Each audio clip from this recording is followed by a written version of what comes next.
Hi, I'm Taylor. Hello. Is it me you're looking for?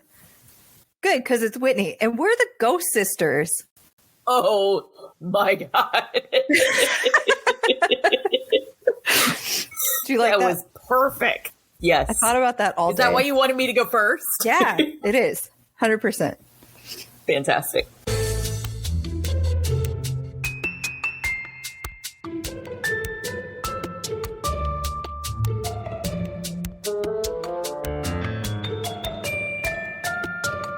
Okay, so we're talking about Ouija boards today. Woohoo. And how you shouldn't fuck with them. Yeah, 100%. Don't fuck with that shit. Don't fuck with that shit. So a quick update. I am going through all of the evidence that we collected over this past weekend on April 8th and looking at all of the craziness that has gone on.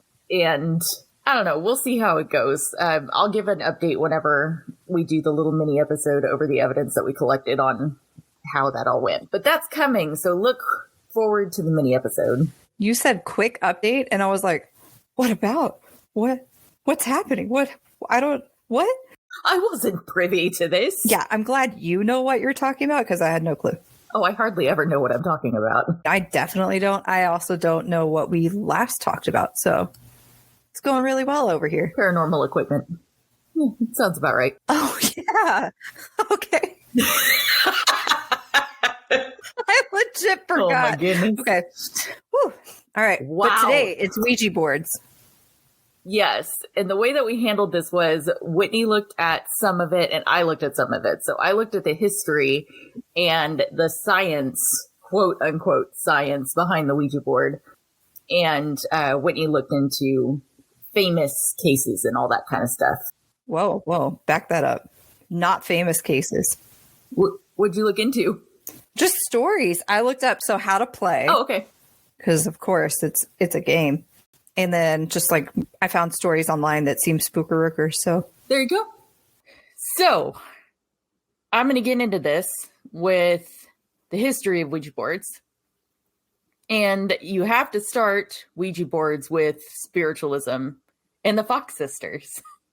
Always. So spiritualism, this gets really intense. A lot of this is going to be about the Fox sisters. So it sounded like you called them the Fuck sisters. The Fox. F-O-X. The Fox sisters. No, it really does sound like the Fox sisters. So that's going to be a thing, probably. Yeah. Just call them the Foxy ladies. The Foxy ladies. Yeah. Yeah. So, spiritualism was a movement that practiced the supposed communication with spirits of the dead, specifically through mediums. And this became a huge thing in the mid to late 19th century because war, disease, and childbirth, oddly. What are you laughing at? What? You said war, and I thought of all of the war, but it was Bob's Burgers. But What do you mean childbirth? Why is that an issue? I'm assuming that a lot of people were dying during childbirth or children were dying early or something. But that was what it said was both, Taylor. Yeah, both. Why not both?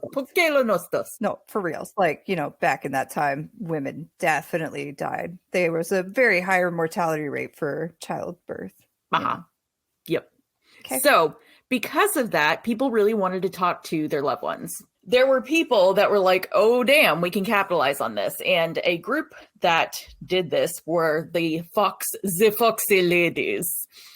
This was Leah, depending on how you say it, Maggie, her real name is Margaretta, and Kate, whose real name was Catherine Fox in 1848.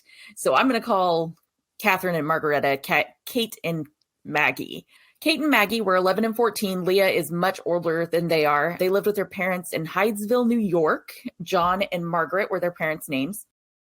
Their house was supposedly haunted to the point that they were experiencing furniture moving. There was tapping on the walls and all that kind of stuff. This kind of really came to a head in late March. And the girls discovered that they had abilities, basically, that they were like, we can hear these spirits and they're communicating with us by tapping on the walls and stuff. So the girl said that the spirit's name was Mr. Splitfoot, which is a nickname for the devil. Already we're off to an awesome start. Mr. Splitfoot. Oh, okay, because it's like a goat's hoof. And like, yes. You guys can't see it. We're making hoof hand motions at each other. Trying to. After a little bit, they started to communicate more with the spirit, and they discovered that the spirit was a peddler. His name was Charles B. Rosna, and he was apparently murdered 5 years earlier and buried in the cellar. So wait, is it the devil or is it a merchant? Okay. Just first it was Splitfoot, now it's like Roger, right? What was it? Charles. Charles. You weren't even close. His name is Roger now, though. Sure. Okay, great.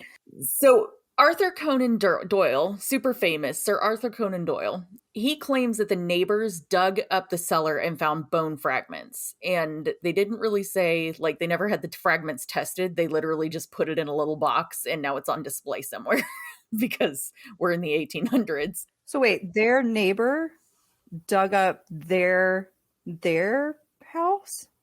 Their cellar, yes. So their neighbor was like, hey, I'm just going to scooch in here and dig me up some bones. Yeah, well, so that's what Sir Arthur Conan Doyle claims is what happened. Okay. We're not sure if that actually happened. Okay. They end up in Rochester because basically their parents, it was a huge hoopla, and their parents were like, okay, we're going to send you guys away so that, you're not in the middle of all this. They send Kate to Leah and Maggie to David, which is their brother. And Leah very quickly is like, you guys have an amazing gift. You should 100% use this to help people. So they go over to Amy and Isaac Post's house, and these two are radical Quakers. So they are just floored by the girls' ability to do the thing, and they start spreading the word to their Quaker friends, and they become basically the core of what's known as the spiritualist movement.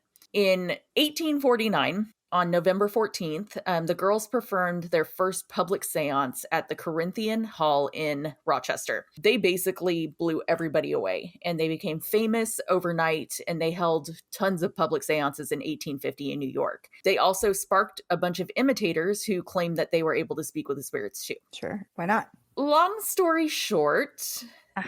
Tell me. They were making this shit up. What? What? Yes. Shocking. This was suspected by Maggie's husband, Elisha Kane. In 1852, she converted to Roman Catholicism for him. And he basically was like, yo, I think you guys are faking this. And he worked to try to get her to admit that they were faking it. But he ended up dying. And after he passed away, she went right back to being a medium. And she was like, what now? What do you have to say now that you're dead?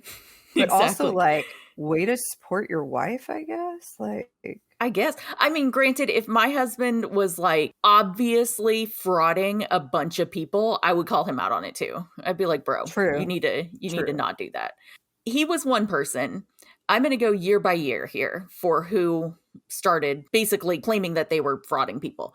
First one in 1850, there was a physician named E.P. Longworthy that was basically the first person to say, I think that they're doing something with their feet in order to create this tapping noise that they think.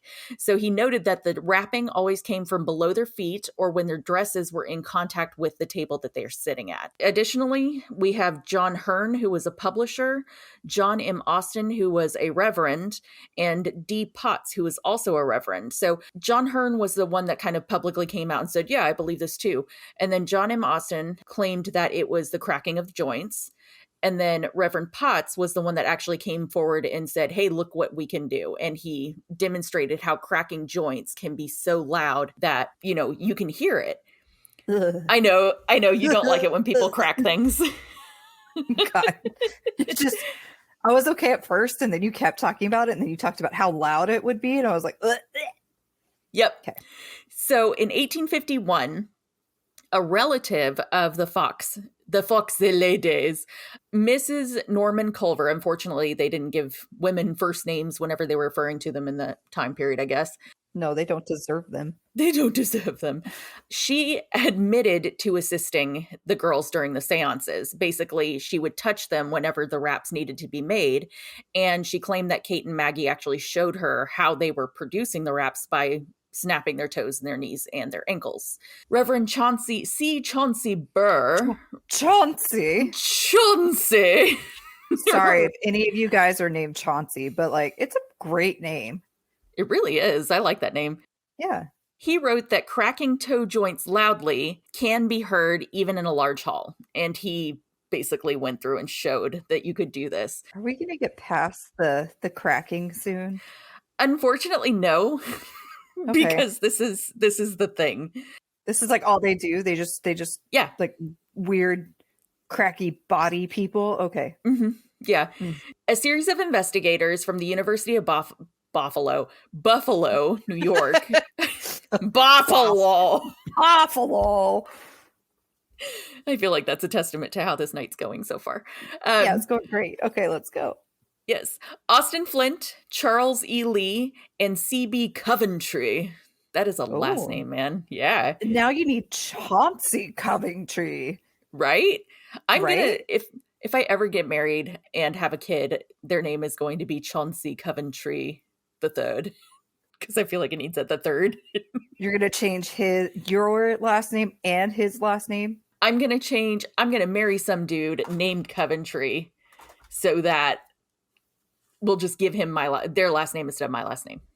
Wow, you're like, I mean, it's already hard enough in the dating world. You're like really like diving in there. You're like, I want this name so that I can do this specific thing, not like legally change my name to it eventually. Like, no. I want someone already named that. Mm-hmm. Yeah. There are people that last name Coventry are like, well.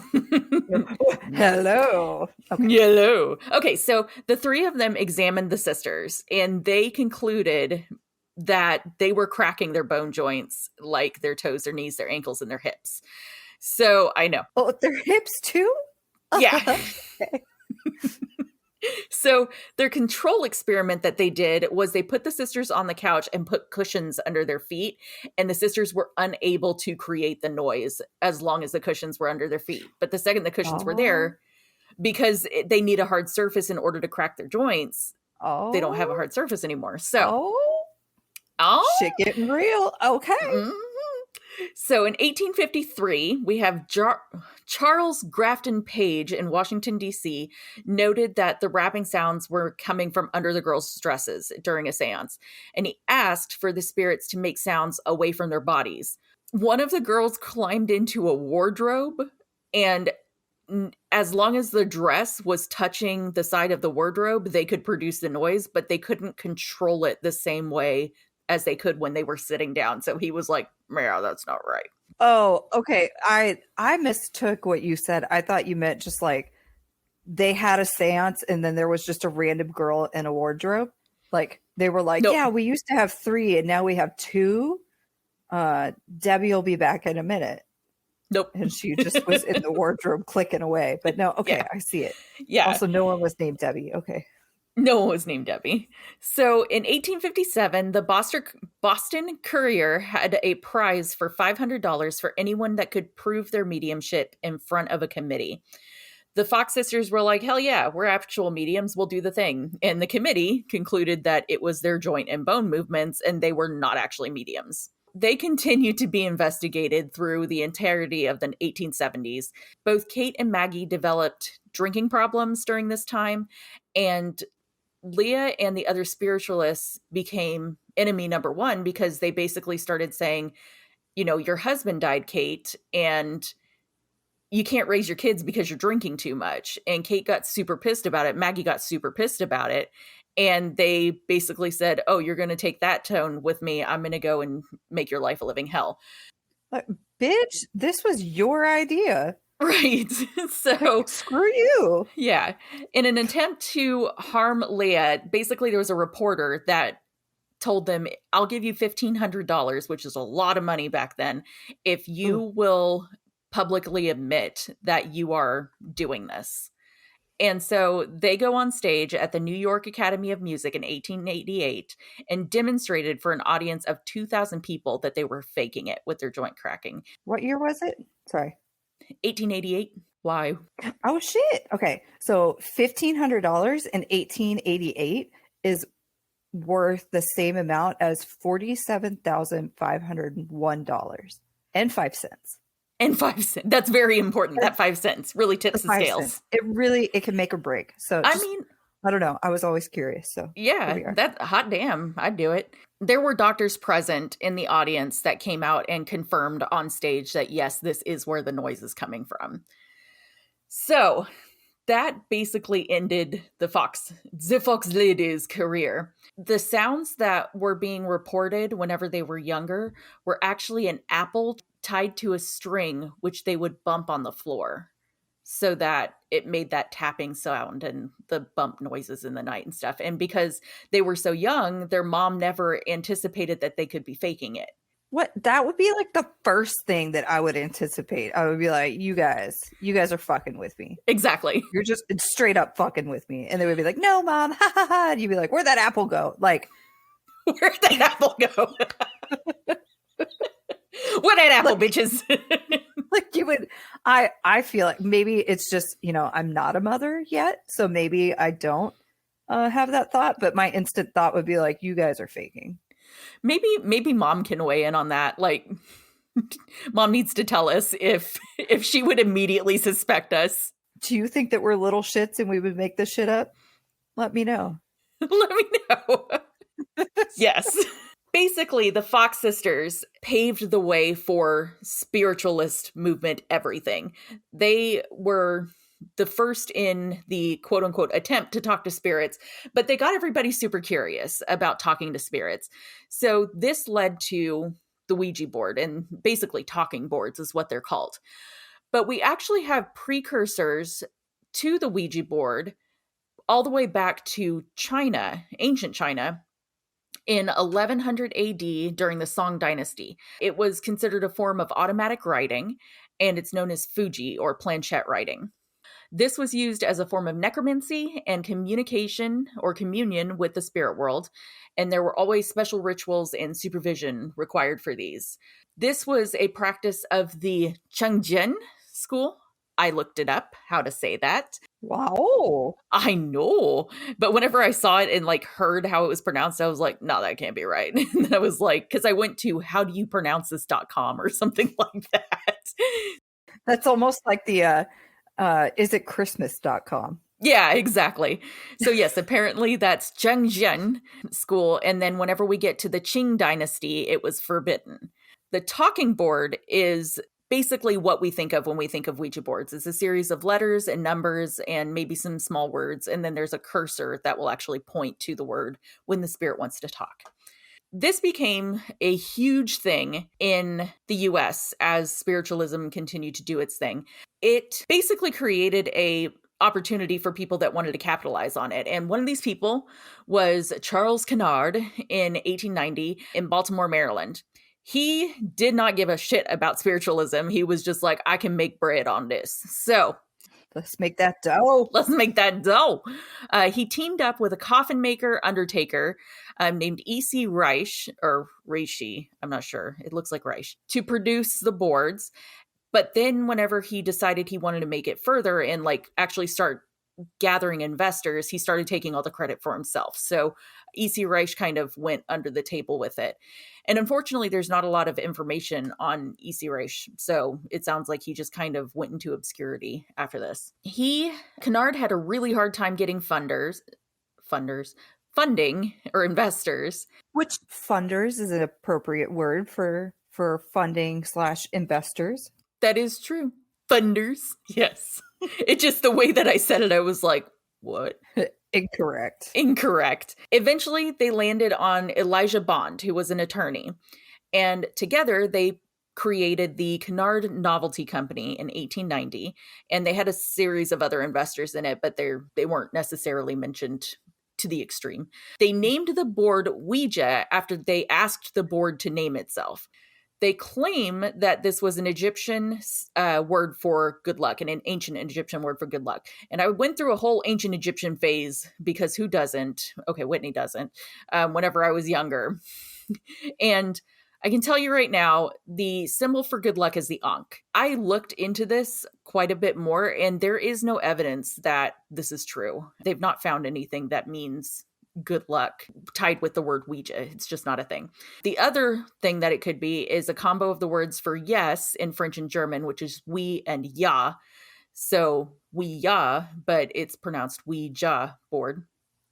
And then it also claimed that there's a possibility that the name Ouija was on a necklace that Helen Peters, which was Bond's sister-in-law, was wearing at the time. And he just saw that name and just grabbed it and used that. I feel like that brought up other questions for me. Like, why was she wearing a necklace that said that? Yeah, I know, right?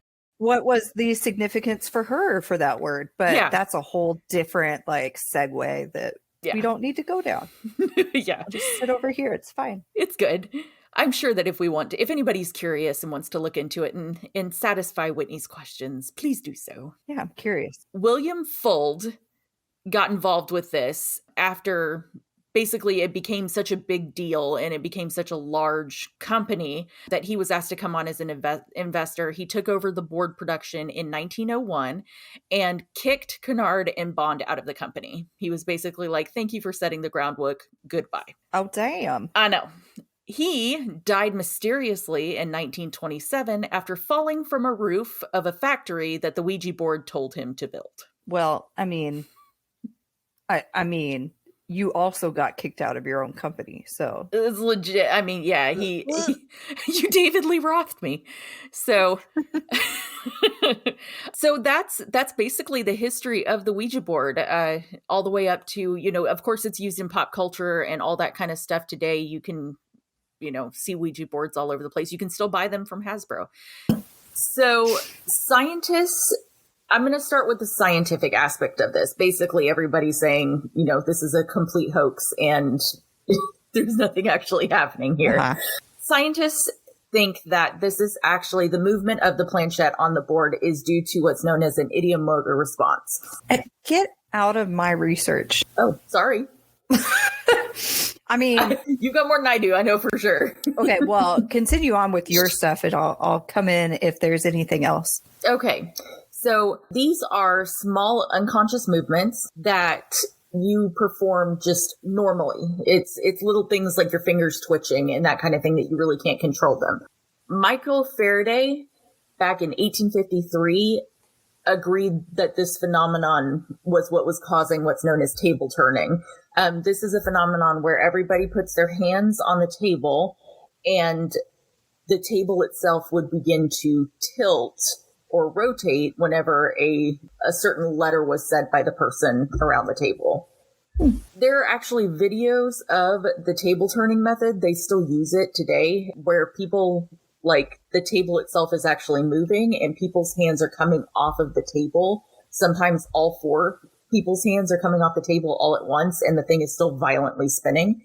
There are many ways that you can fake that. It's just a weird thing.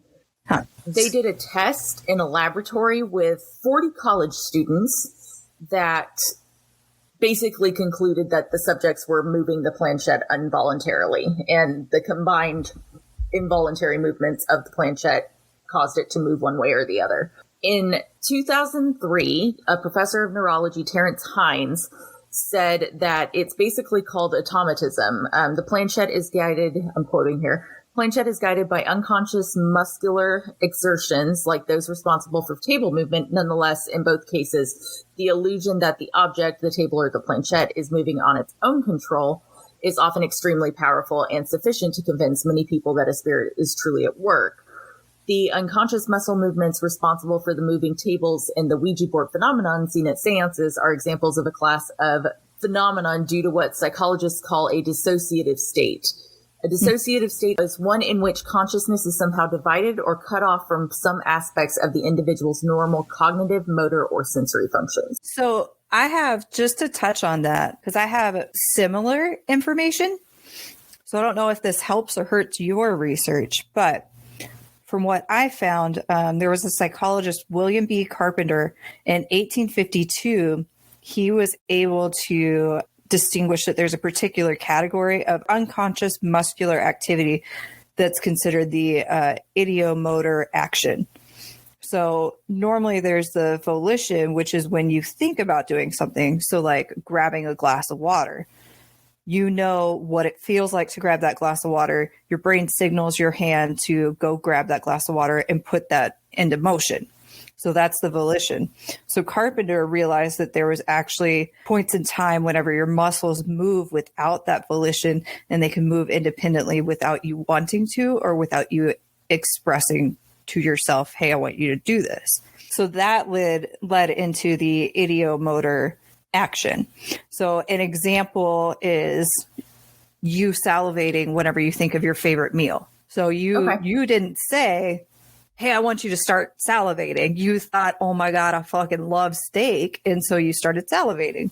Other things like crying or producing tears are examples. It refers to unconscious, involuntary muscular movement that occurs due to prior expectations, suggestions, or preconception. So on that note, back to Michael Faraday, good old Michael Faraday. So he went on to build on Carpenter's work. So like you said, he had his little experiments with the table turning stuff, but he had another experiment where he was demonstrating that people were moving the planchette, and it wasn't necessarily spirits, by setting cards on top of the planchette. So if it was a person moving it, the cards on top of the planchette would slide forward. So if you move the planchette forward, the cards would start to slide forward with it. If the spirit was moving it, they would slide backwards. I'm not really sure where he came up with the direction of it and how it would move that way, but that's what he came up with. I think I understand. Basically, because your hands are on the card and the oils on your finger are going to stick to the card. So if the planchette is being moved by anybody that is touching the card's going to move. If the planchette moves by something else, the card is going to remain stuck to your fingers and the planchette is going to move underneath it. So it appears that the card slides backward. So you're on the assumption that they're touching the card, like that it's the planchette and the cards on top and their fingers are on top of that. My understanding when I was reading all of that was there's a deck of cards and then they're touching the planchette, and how they move it, the top cards on the deck slid one way or the other. Oh, okay. Yeah, that's different. Okay. Which still doesn't make sense. If a spirit moved it, I feel like the card would move in the same way. Like emotion is emotion, whether it's forward or backwards, and by a spirit or a human. I don't know. Yeah. I'm also not at all a physicist in any way, shape, or form. Nope. Don't know it. Well, that just means that Divya needs to test this. So Divya, being our resident physicist, I now call upon you, like I'm summoning something, to test this weird card theory that Michael Faraday has come up with. How fitting for the Ouija board episode to summon a physicist. Oh! Oh! Do you have any more with that part? No, not with the science stuff behind it. Mm-mm. Okay, because I'm moving into religion. Yeah, because the rest of mine's pretty loosey-goosey, if you ask me. I feel it. The religious reactions to the Ouija board were, that's the devil's work, as our great-grandfather would say. Yep. Basically, the entire Christian denominations criticized it and said, we're not about that. We're not going to do that. Not about that life. The Catholic Church forbids divination, which includes the usage of Ouija boards. Basically, they think it's far from harmless. The Catholic bishops in Micronesia called for all of the boards to be banned and warned congregations that they were talking to demons when they were using them. I did find a source that said it's believed, again, in Catholicism. I don't know if it's like widely believed or it was just this one person, but either way, the first time that you use a Ouija board, you are selling your soul to Satan. Damn. Yeah. Okay. It escalated real quick. It really did. That's like a lot of people in the 60s and 70s sold their soul to Satan, apparently. Well, so, satanic panic. I believe that happened afterwards. Yeah. So, they had to grow up with it. I got you. Okay. That's fair. The Dutch Reformed churches, I did not say churches correctly. The Dutch Tatas. churches. Ta-ta. The Dutch Reformed churches encouraged communicants to avoid Ouija boards because it's a practice related to the occult. Wisconsin Evangelical Lutheran Synod forbid it because it goes against the Ten Commandments. In Alamogordo, New Mexico, in 2001, they burned a bunch of Ouija boards because they thought they were symbols of witchcraft. So they believe that, or religions in general believe that the Ouija board reveals information that should only be in God's hands and is a tool of Satan. And then a spokesperson for the Human Life International called for Hasbro to not market them anymore because they're a portal to talk to spirits. And Hasbro basically said, this is a moneymaker, screw you. So, I have thoughts about the fact that it's a toy company. Like, I'm not saying that Ouija boards don't have power. I'm not saying that you can't give it power at all, whatever. But also at the same time, I feel like that's the same as being like, I played Monopoly and I passed jail, or I passed go and didn't collect whatever, and I had to go to jail. So now in life, I'm going to go to jail or something like that. Like Hasbro is making these, and somehow it is a portal to hell. Or not a portal, but you're talking to demons and stuff with the same place that makes board games, like normal board games. Right. So yes, now I'm thinking about all of my poor life choices in the game of life. They're all coming true. I have 16 children somehow, and I got divorced, and now I'm living in this really expensive retirement home. Oh, no, I thought you were in the split level home. Oh, yeah. Oh, yeah. What's sad is that's probably still more expensive than an apartment these days. So it really is. Yeah, the game of life was actually very, what do I want to say? Utopic. Yeah. All things considered with how things turned out. Mm-hmm. Sad day. Well, that was soul crushing. So let's move on. That was soul crushing. Okay. All right. Well, so for me, because, I already gave my little 2 cents there with the research that I found. So my dumbass went online because I was like, I'm going to find stories first off. And then I was like, you know what? We should look into the rules first off. So I typed into Google, how to Ouija. Not. Oh my God. How do I do the thing? But how to Ouija? Yeah, so it wasn't like, how do I set up a Ouija board? What are the rules to a Ouija board? Like a distinct human being. No, I just, how to Ouija. So, but I feel like that is so telling of our mental state right now. Like, just, how do answer question. That's really just. Tell a show. Thanks. Please. Okay. Bye. Yeah. So in the words of Whitney, how to Ouija. So first off, you are going to find a nice, quiet space. And if you would like, you can sage the space beforehand to remove all of that negative energy that's within that space. Or what? I got questions. Are these the Hasbro rules? No, I don't know. I didn't find the Hasbro rules, but it would be shocking if Hasbro was like, all right, so go get some sage, children, go burn this. No, this is just people that are in the spiritual realm that were like, hey, yeah, you should sage your area. Out of 100% curiosity, I'm now going to look up what the Hasbro rules are for Ouija boards. You'll have to let me get through mine and then give the tame version. Yeah. I'm assuming. Okay. So you can sage your space before to remove negative energy, or if you want to, just go balls to the wall and don't fucking do any of that shit and enjoy. Have fun. I mean, if you're going to talk to spirits, you might as well talk to all the spirits. All the spirits. But wait. All right.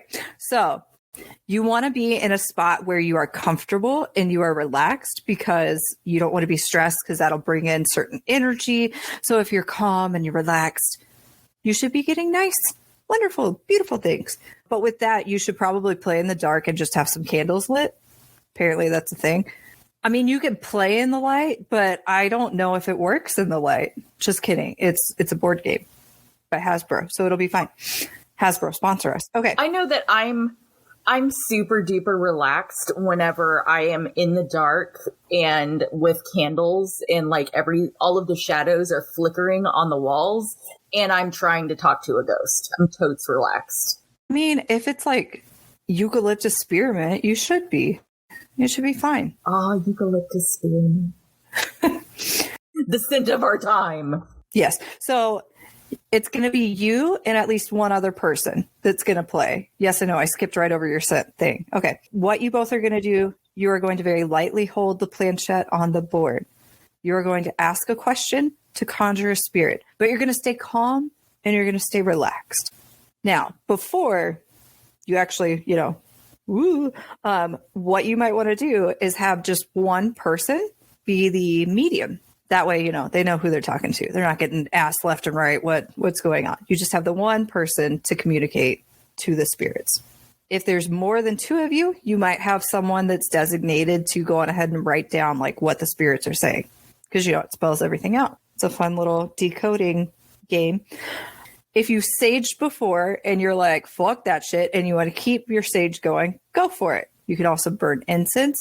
If you're a little nervous about the spirits coming out of the board, you can put salt around you or around the board, preferably the board. You don't want them to like come out into you. So do salt, or if you are a big believer in the healing power of crystals, you can do that too. You can put crystals around however you need to do it.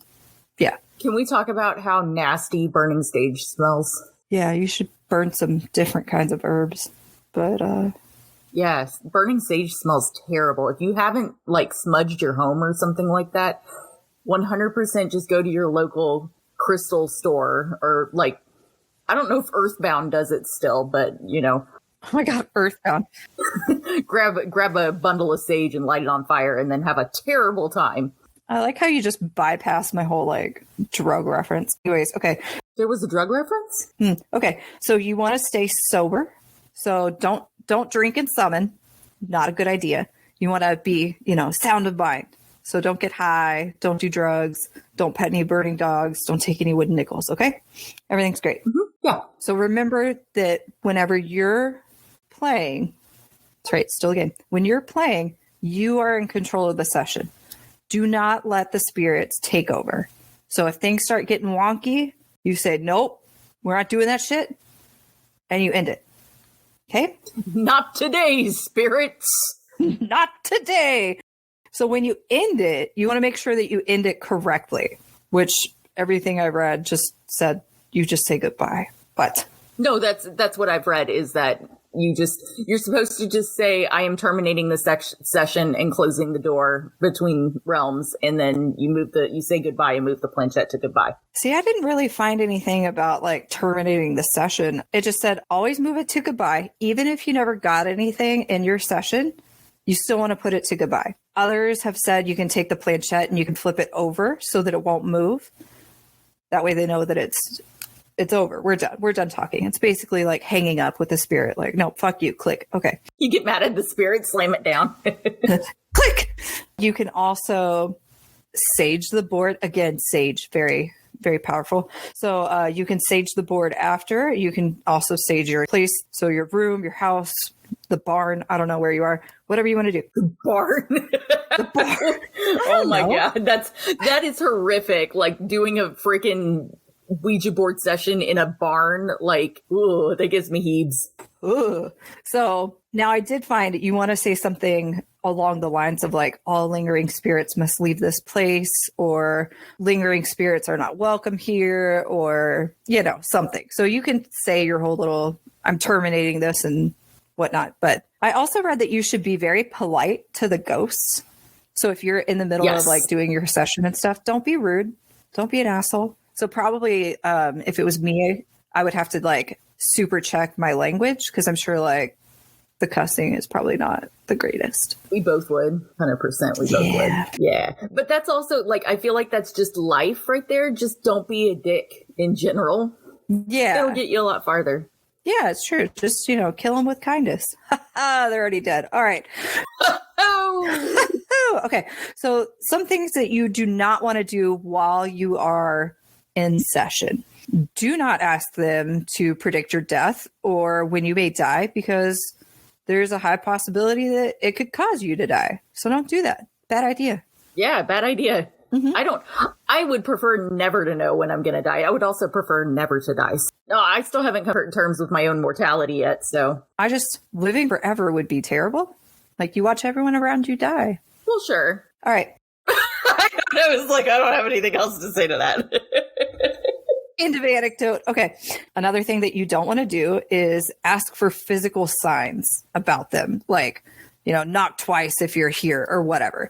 Because the theory is that you want to have them staying in communication with the board. If you ask them to go, flicker the lights or knock on this or, make some footsteps or something, you're giving them permission to enter other areas of your home versus, nope, you are supposed to be secure inside of the board. And this is the only way that we will communicate. And if not, game over. We're done. That's fair. That's like having a party and saying, don't go up the stairs. Yeah. And then there's always those assholes that do. You're like, come on, man. Yeah, 100%. I never did. I was always good. Took my shoes off if I was told to take my shoes off. It's good.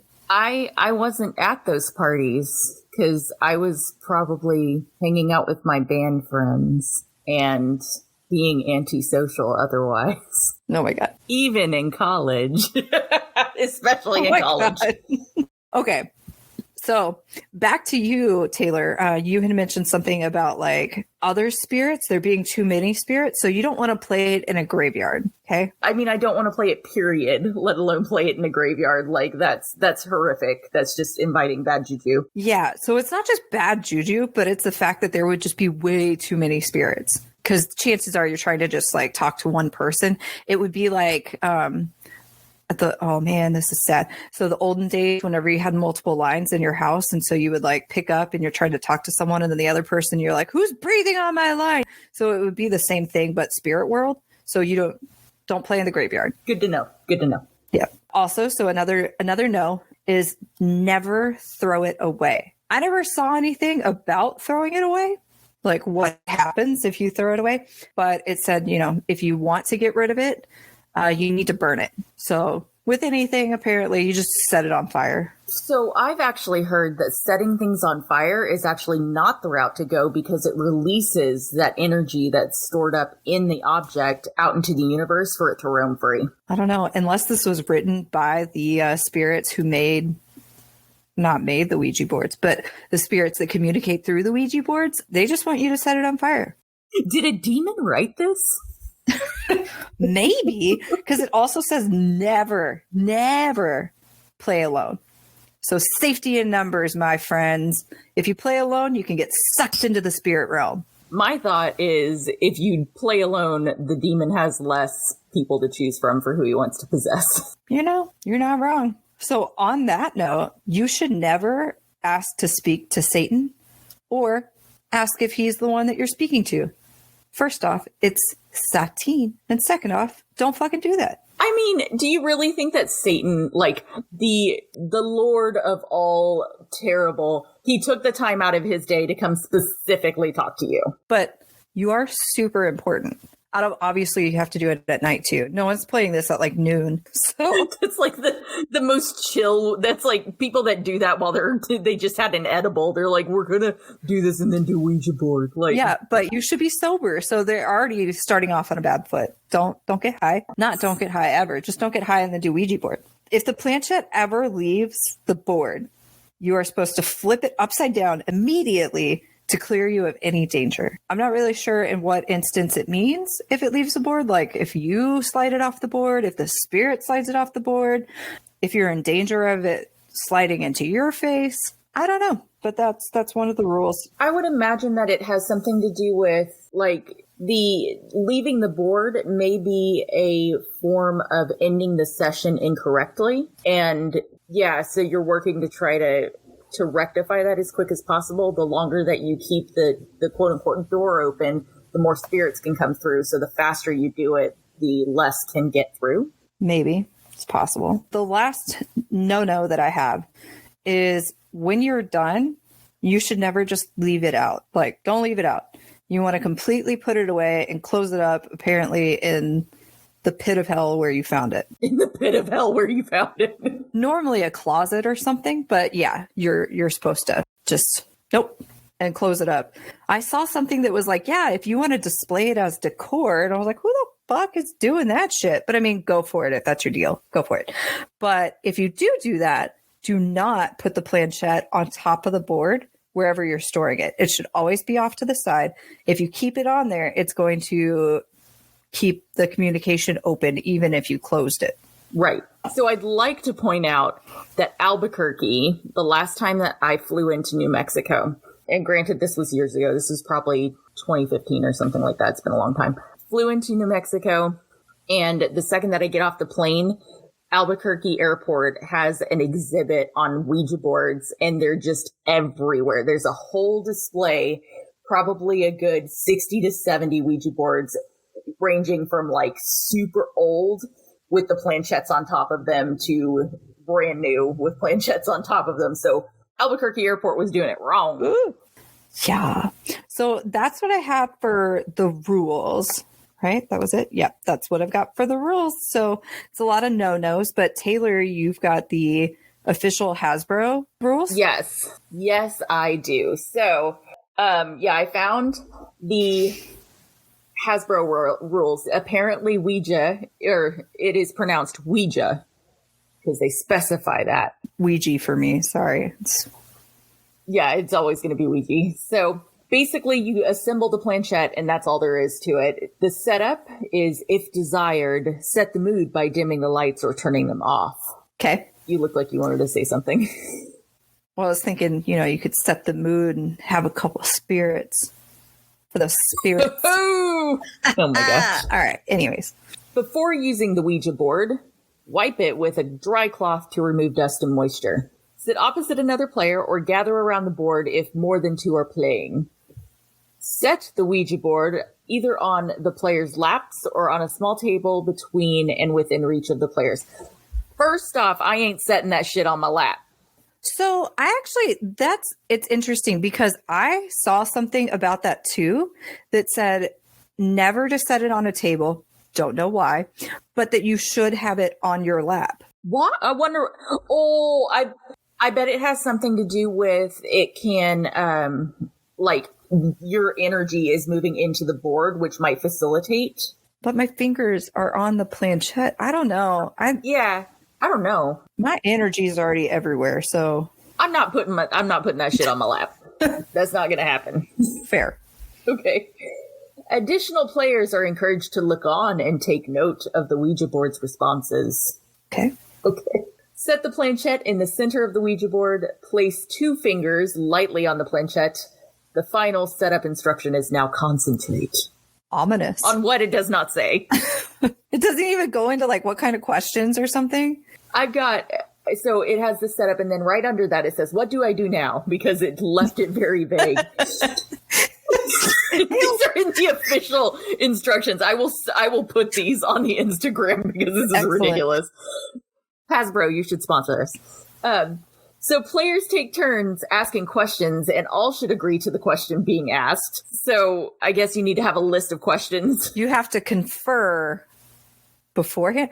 You have to be prepared. That should actually be step 1 before even setting up the planchette. You guys have to talk about what you're going to say, because you also can't ask dumb questions either. Don't be like, "Hey, do you know you're dead?" Yeah. Don't ask stupid questions. Right.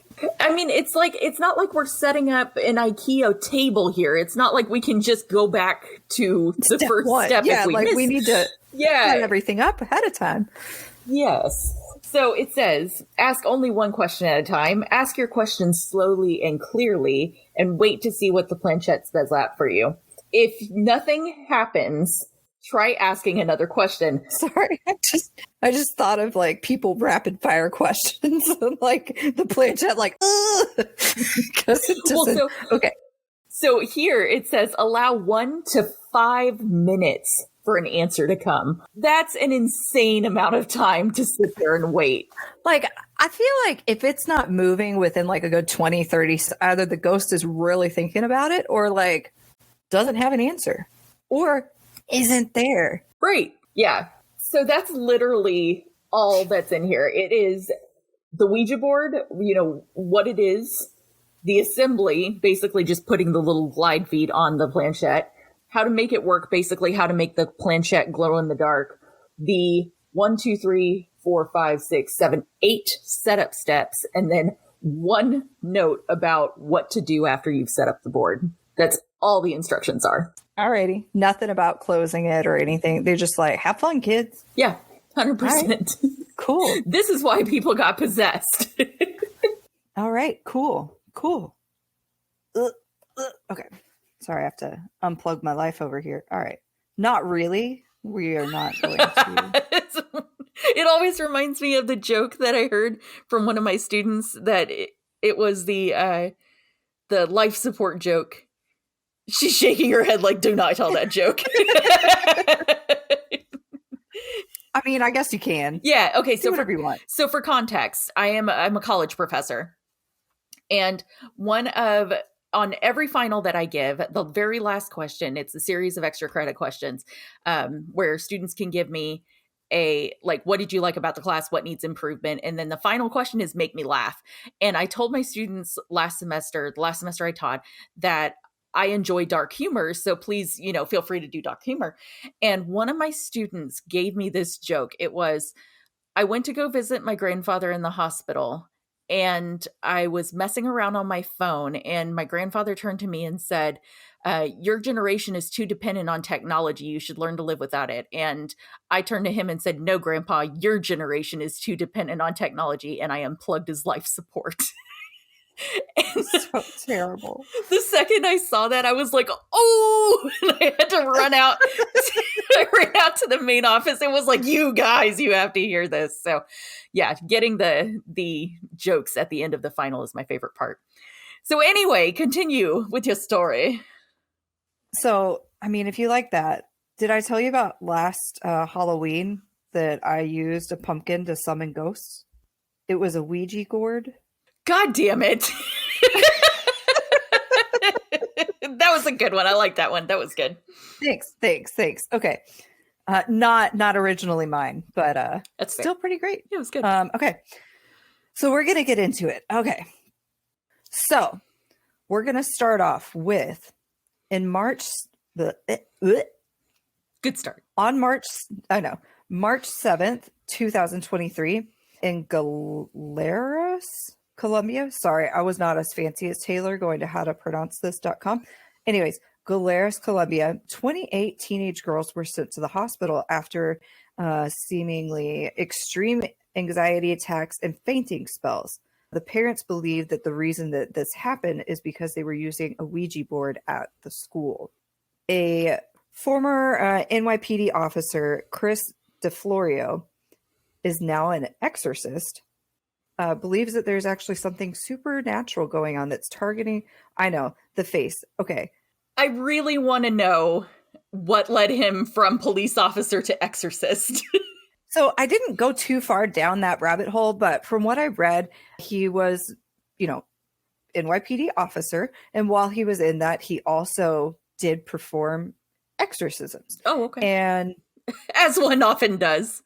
Right. So after a while, he, I guess, retired from the NYPD and is now just a straight up exorcist. And he just kind of walks around with his Bible and his beliefs. And that's his life. I mean, going around hunting demons. Live your life, dude. Do the thing. Live your life. So the cop exorcist believed that this isn't the first instance that this has happened to children, and that there is something demonic and supernatural that is actually targeting children in the world. So on that note, November 12th, 2022, in El Hato, Colombia, 11 girls ranging in ages of 13 to 17 experienced abdominal pain, vomiting, and muscle spasms after playing with a Ouija board, also at school. In September 2018, a group of 30 students in Peru suffered from quote unquote hysteria after playing with a Ouija board in school.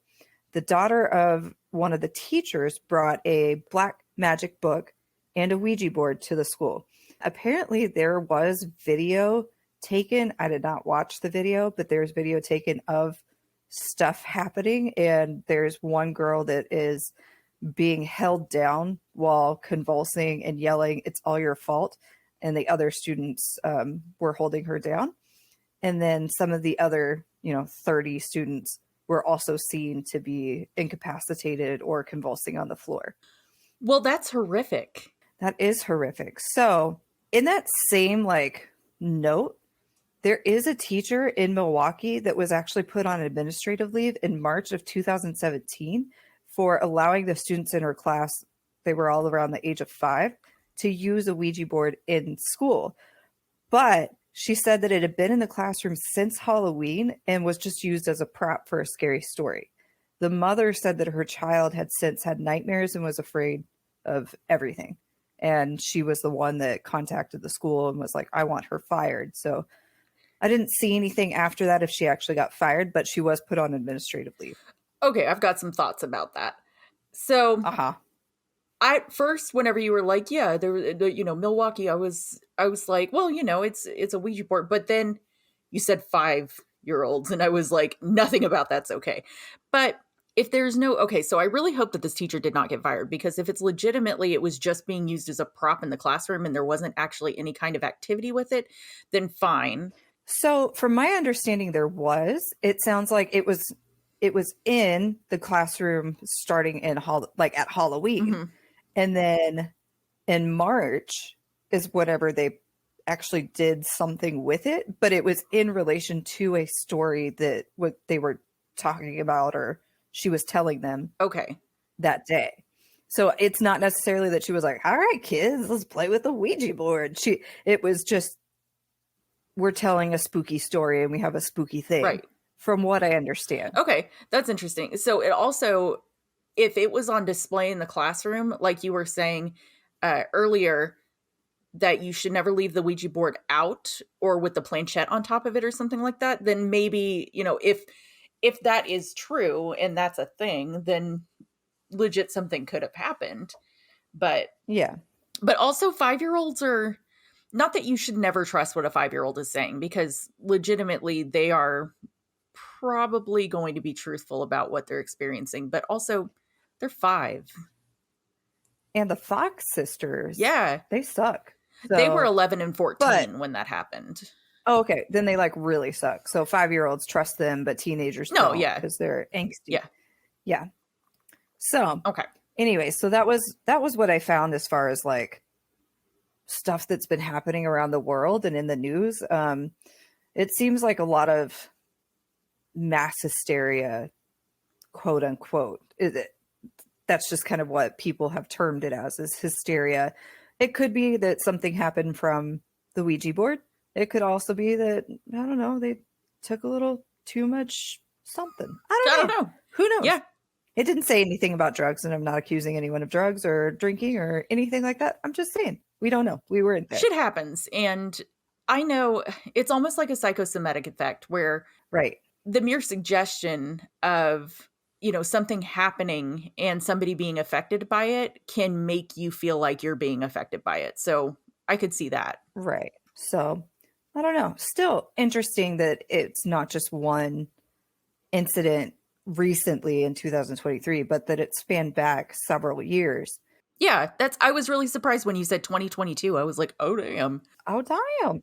Yeah. So now we're going to get a couple true crimey things in here. So in 1935 in Kansas City, Mrs. Nellie Hurd decided she was going to play with her Ouija board. At that point, she received a very disturbing message that her husband, Herbert Hurd, age 77, was having an affair with the next door neighbor's wife. I also saw that some sources said the spirit also told her that he had given this woman a large amount of money. Other sources said that he hid $15,000 somewhere on the property, but couldn't give a detail about where it was. So that's a snitch ass ghost, right? Why you be Why you be snitching? snitching? So because of this information, she hired a private investigator who, after doing his job, told her that there's nothing going on from what he could see and that these quote unquote spirits were lying to her. Well, she straight up was like, fuck that, and went back to talking to the spirits. So the spirits then told her that the correct thing to do next is to torture her husband until he gave her the truth. So Nellie would wait until Herbert would fall asleep and then would hit him with the butt of her gun, tie his hands and ankles, and proceed to beat him. Sometimes would sear him with a hot iron or would poke him with a sharp knife, all while interrogating him about this other woman and the money. Oh my God. And there's actually a picture. I'll have to find it again and we can maybe post it on the Instagram. A picture of him and he's like all bruised up and coming out of the hospital like from it and everything. So it's like, I guess, an evidence photo. Herbert finally snapped one night and managed to get a hold of one of her pistols and shot her 4 times in self-defense. Sure. I mean, God, first off, if she was legitimately talking to a spirit at this point, this is 100% a demonic thing.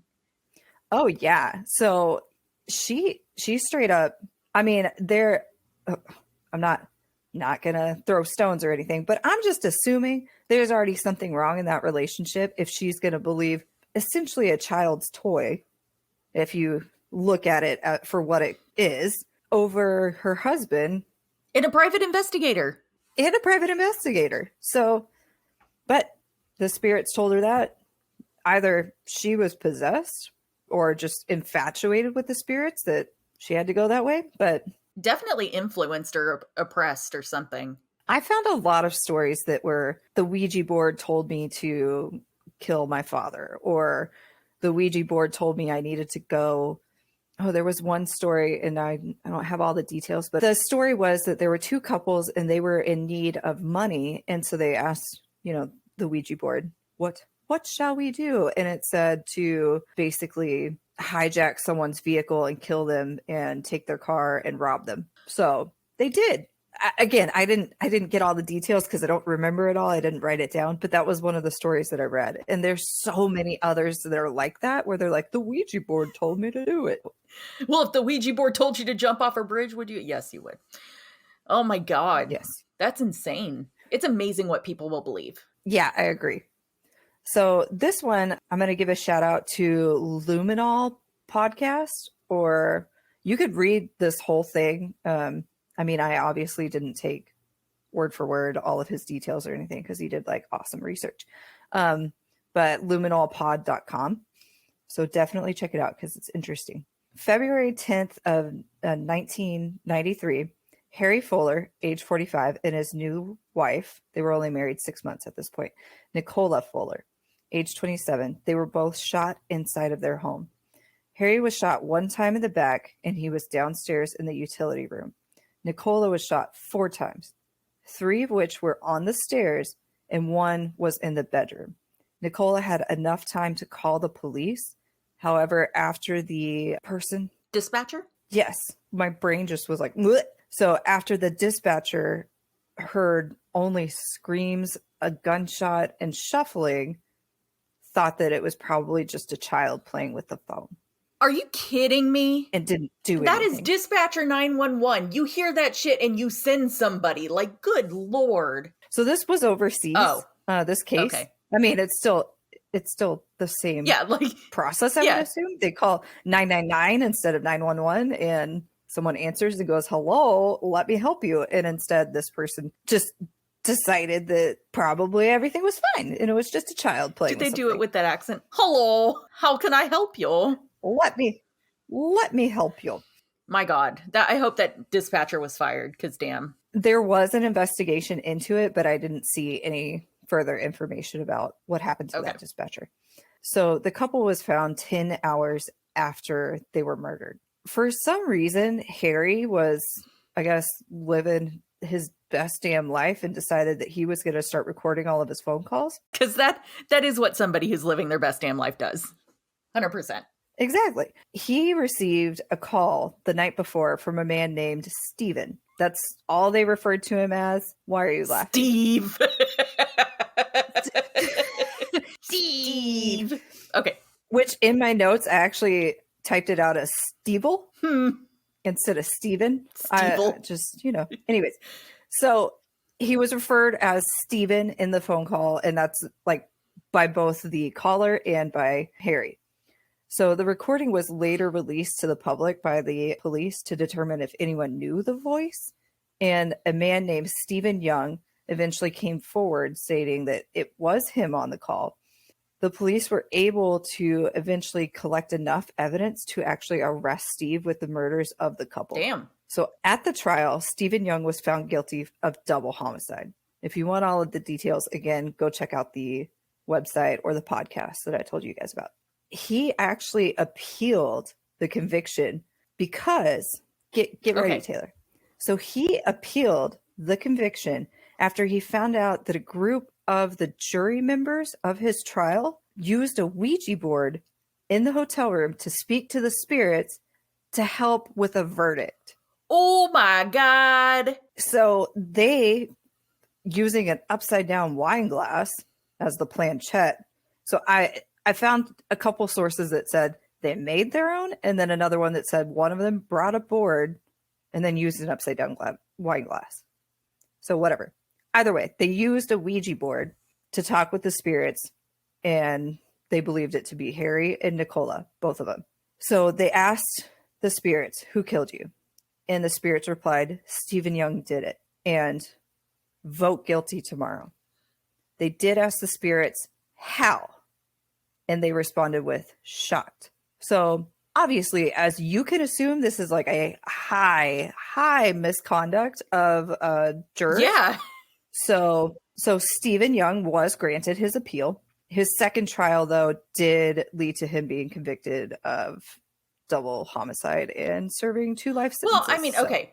So first off, whatever country this is in, there was a serious issue with the entire justice system because your dispatcher fucked up. I wouldn't say the entire justice system. So the dispatcher, yes, but the cops, the way that they, I think, handled the investigation, I think they did a great job. And the fact that they granted him the appeal, like, legit, that's great.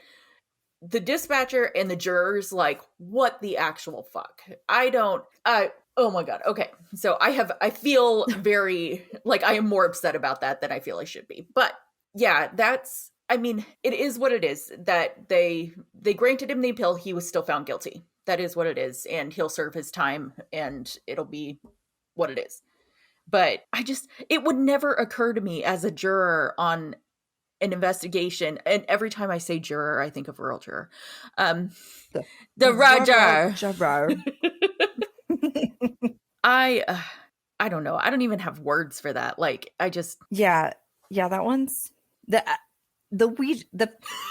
We're both having a time.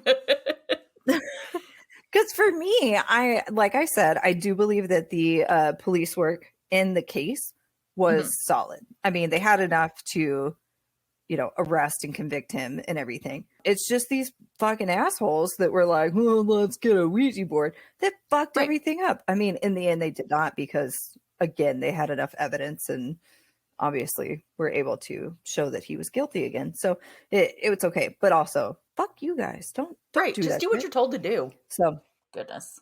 So now I've got some spooky stories. Spooky.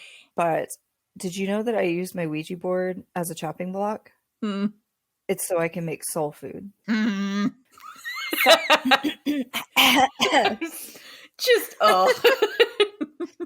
So this is from a user on Reddit. They said it's a throwaway account, so I guess I can just say anonymous, but the username is Turo. What? It's like you had a stroke. It's Turo. Tuorow. Turo. Tuourw. Okay. Yeah. So, but also just anonymous because it's apparently a throwaway account. Okay. This was late summer 2011. I am an EU country, so none of this was in English. I was 15. Me and my friend did it. I drew up the board on a large piece of paper, lit the candles, entered a meditative state. I was a conduit for the experience. We used a small shot glass, turned it upside down. I don't remember the first question or how my reaction was to it when it first moved. We were sitting on the floor in my room with a board on a rectangular subwoofer acting as a small table. We placed only the tip of our fingers on the glass, resting. His at 12 o'clock and mine at 6. Had one of us moved our fingers to try to influence the glass, it would simply rotate in an awkward way, which we tried after. We asked many questions to the entity, lifting the glass and whispering into it.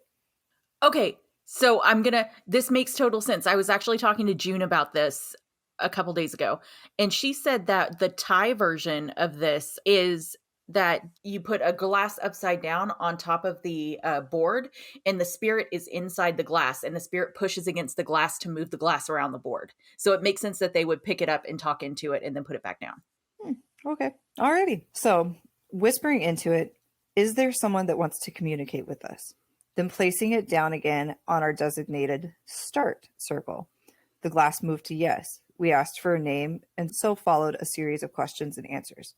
I think this person left out that they answered that their name is Lars. Okay. Because the next paragraph starts with, Lars died in 1947. He had no connection to the building. I don't recall if we asked him something more, but after that, I said farewell and gave my thanks as I felt it to be mundane at the time. I then asked this very question starting with 6 all the way up to 9. When I reached 9, it moved to no instead of the previous yes, so we settled for 8. Is there someone from the 8th dimension that we can communicate with? Yes. What's your name? Anku? It's an O with an umlaut, N-K-U. Okay. If you don't know what an umlaut is, it's got the 2 dots. It's the thing that makes it. Uber. Either. So yes. So what's your name? Anku. How old are you? It then proceeds to move to the drawn up number pad with 0 through 9 and quickly directed the glass across 6 figures, starting with 4-3, then so on, meaning it was over 400,000 years old. Me and my friend then asked the entity a series of ridiculous questions, and to us fascinating questions at the time. Some personal, some scientific, etc. It was all well and good. The communication was impressive to me. The glass moved with a sharp and clear intent for each answer, like someone grabbed the base of the upside down glass and swiftly moved it to each letter, sometimes spelling words so fast you couldn't keep up and lost the meaning. But I wanted something more. Can you show us a visual sign? Yes. I didn't want anything to happen inside my room, so I asked, can you show us outside if we go out on the balcony? Yes. Should we go outside now? No. We asked some more questions unrelated, and after about 5 minutes or so, I asked again, is it time for us to go outside now? Yes. My friend and I stood up and went out to the balcony in an, all right, don't know what to expect, but here we go type of attitude. It was almost bright outside. The time was 4 a.m. mid-August. The streetlights were off, but it was still early dawn. From our vantage point of the second floor apartment, we noticed what we first thought was a rock behind a small shed across the road to the right of the residence parking lot. We then realized it's a black cat. It sat mesmerized by something behind the shed out of our view. It then moves to the left, our eyes following, until straight ahead of us, just as it lays down in front of one of the cars, a white orb of light appears about 6 feet above the ground. It appeared out of nowhere. The orb itself was the size of a basketball. The light was solid and pure. It was white, but it didn't reflect. It wasn't bright in the sense that it was fuzzy. It was bright like it was puncture of matter / space and time. It made a quick floating swoosh swing and then was gone just as quickly as it had appeared. When I was gone, I looked to my friend to my left, and he looked at me stunned with his mouth open, literally. We looked towards the same spot again, and it almost instantly appears again, like a confirmation that we did indeed see what we saw. This time it, quote unquote, performed a longer swing / swoosh and came from the right instead. We stay amazed for about 10 minutes, then went back inside. Was the orb of light the sign? I asked. Yes. It was never really scary. It was just a feeling of wonder. The last time that I did it was in 2014. Never seen anything like that orb again, though. That's freaky. I want to know, like, now I really want to look up the entity Onku and see if that's a thing. Yeah, Yeah. that would be interesting. Yeah, because it doesn't say like where this person was, just says that they were in the EU. Some Reddit users who responded were like, sounds like a UFO sighting. That's Strange. legit. I'm not really sure what UFO sighting they saw. Like, I don't know if a cat that's like, ooh, an orb, like. Well, so they're supposedly all beings that are on a different plane than we are can communicate with the Ouija board. So if it is an alien and it's over 400,000 years old, then that makes sense. But I don't, that's a really strange kind of thing. And for that to come in and out of existence, kind of like it's breaking through space-time, that would make sense with alien activity. Yeah. Crazy. Why did the chicken get a Ouija board? Why? To contact the other side. Oh my god. All right, on to the next spooker-rooker stories. Spooker-rookers. So this one I didn't see had an author. I found it on like one of those list websites, so it doesn't have an author, but still seemed interesting. So when I was in my first year of uni, we started playing with a homemade Ouija board. There was like 5 of us. We contacted some spirit whose name I'm glad to have forgotten. And as we were talking to it, the doorbell rang. One of my friends had to go as her dad was there to pick her up. We didn't close the session by saying goodbye to the spirit as we had no clue, so we just threw the paper away. Now, the girl that had to leave early started acting really strange and didn't hang with us, the rest of us, very much. A few months after, she told us she went to get a cleansing as she wasn't feeling like herself, and told us the moment she stepped in the door, the witch lady that was going to cleanse her totally freaked out and told her she had a spirit with her and used the very same name that we had seen on the Ouija months before. She told my friend that the spirit was following her as we didn't close the session and attempted to cleanse her without any success. She tried to commit suicide about 3 times after that, dropped out of uni, and went to go live somewhere else. I've lost touch with her since. Close your spirit board sessions, friends. Yes, always say goodbye. It's just polite. You don't want to do an Irish goodbye. Not that that's not fun, but like, don't Irish goodbye. Just like say goodbye. Okay? Always do a proper goodbye. Yeah, exactly. So this last one, I picked specifically for you, Taylor. Oh, yay! Oh, yay! Okay, so when I was a kid, my mom and I lived next door to her older sister. My mom used to use the Ouija board, and my aunt kept warning her about the spiritual danger.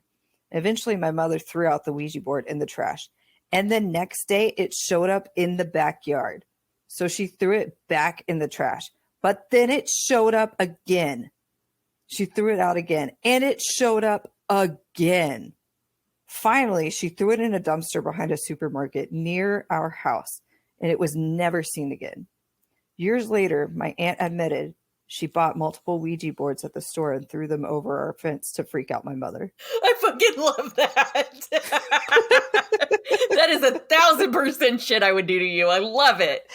That woman is my hero now. That's great. I love that. So that one's not spooky, but I thought it was perfect. So that was perfect. Yeah. I loved it. I loved it. So those were some of the spookier stories that I found. Awesome. And then I like the true crime parts of it. So yeah. And then I have one more question for you, Taylor. Oh God. How does Mario contact the spirit world? Go ahead. With the Luigi board. The Luigi board. Classic. Yup. Awesome. Well, that was fun.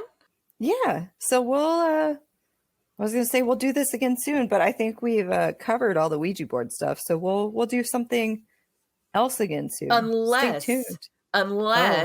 You guys have your own creepy Ouija stories and you want to share with us, we can totally do a whole episode on like user Ouija board experiences. I think that would be a blast. I thought you were going to call it user error. And I was like, I don't think those are user errors. Some maybe. Some maybe. Just like not saying goodbye. Always say goodbye. Yes. As Dad likes to say, picnic problem in chair, not in computer. Mm-hmm. Yep. Awesome. Yep. Well, cool. If you want to follow us, You can find us on Instagram and Pinterest under the username TheGhostSistersTX. If you want to Gmail us, we're TheGhostSistersTX@gmail.com. If you want to find us on Facebook or Twitter, we're just the Ghost Sisters. So feel free to reach out. And hopefully we'll see you there. We'll see you there. We will spook you later. Spook you later, bitches. Bitches. Okay, bye. Bye.